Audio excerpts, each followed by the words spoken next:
Hey, welcome to Daily Patterns. My name's Tom, and today we're reading Genesis chapter 5 and 6 together. If you've been reading with us over the last couple of days, you'll have seen that chapters 2, 3 and 4 are essentially the story of Adam and Eve and their family. And as we go on, we'll see that chapters 6 to 10 are the story of Noah and his family. And chapter 5 is a sort of bridge that links one family to another. But chapters 5 and 6 between them, as you read them, they throw up so many questions like, how can people live to such ridiculous ages? Is it true that our age today is restricted to 120? I guess the oldest people in the world today would suggest it is pretty hard to live beyond 120. Who are the Nephilim in chapter 6 verse 4? Why did Enoch get to go straight to God and he didn't have to die? These are big questions which we're not going to answer in the space of a couple of minutes. I've just spent the last couple of hours reading around them and I want to read so much more. Jesus himself taught from Genesis chapter 5 and 6, and the writers of much of the New Testament quoted from it. Peter, Paul and the writer of the letter to the Hebrews all refer back to these chapters. They're important not just because they're the word of God, but they're important because the New Testament writers hinge so much of their understanding of humanity on chapters 5 and 6, on Genesis.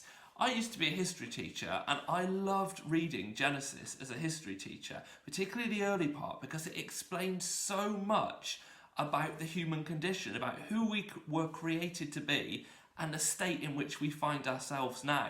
And we can see that today in these chapters. Chapter 5 begins by telling us what we've already read in Genesis, but it's underlining it because it's so important. Humans are created in the image of God. We're separate to the rest of creation. We're part of it, but we've got a unique mandate, a unique role to play. We're created in God's image. And yet you've only got to look at the news or look at your newsfeed in social media to see that something has gone badly wrong, both individually and collectively. We're not behaving much like we were made in the image of God so often. In chapter 6, we see that so clearly. God, in verse 5, chapter 6, saw how great the wickedness of the human race had become on the earth, and that every inclination and thought of the human heart was only evil all the time. Something's gone badly wrong from God's original design. We've wandered off plan.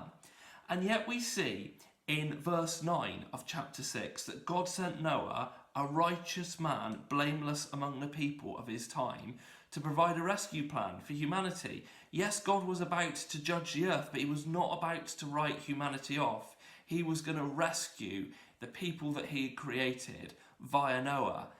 Which takes us to Jesus. Jesus is the fulfillment of what we see in just a little shadow in the Old Testament. In the Old Testament, we see a shadow of what Jesus is going to achieve with Noah.